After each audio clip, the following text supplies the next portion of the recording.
OBC नेते लक्ष्मण हाके यांच्या संदर्भातील ओबीसी नेते लक्ष्मण हाके आणि नवनाथ वाघमारेंच्या अभिनंदन दौऱ्याला सुरुवात झालेली आहे।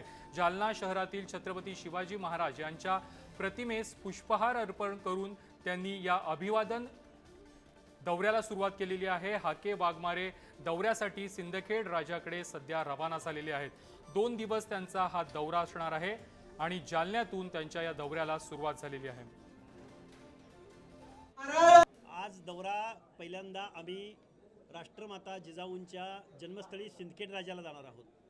त्यानंतर आम्ही पोहरादेवी जे भारत लेवलचं एक ऊर्जा स्रोत आहे त्या पोहरादेवीच्या तिथं आम्ही आज मुक्काम करणार आहोत। जात असताना गावोगावची लोक प्रत्येक ठिकाणी एकत्रित येत आहेत। त्याचा उद्देश असा आहे, पोहरादेवी झाल्यानंतर आम्ही उद्या गोपीनाथगडावरती जाणार आहोत। उद्या संध्याकाळी आम्ही भगवानगडावरती जाणार आहोत। या रूटवरती जेवढी गावं आहेत, जेवढी सर्कल आहेत आणि त्या गावामधला आजूबाजूच्या प्रदेशामधला सगळा समाज तिथं एकवटणार आहे।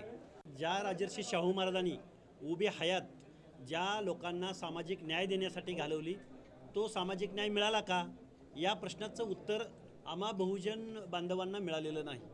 याच्याही पलीकडे जाऊन राजर्षी शाहू महाराजांचं धोरण या महाराष्ट्राला कधी राजर्षी शाहू महाराज समजूनच घेतले नाहीत। राजर्षी शाहू महाराजांना राजर्षी ही उपमा उत्तर प्रदेशमधल्या कानपूरमधल्या कुर्मी महासंघानं दिली।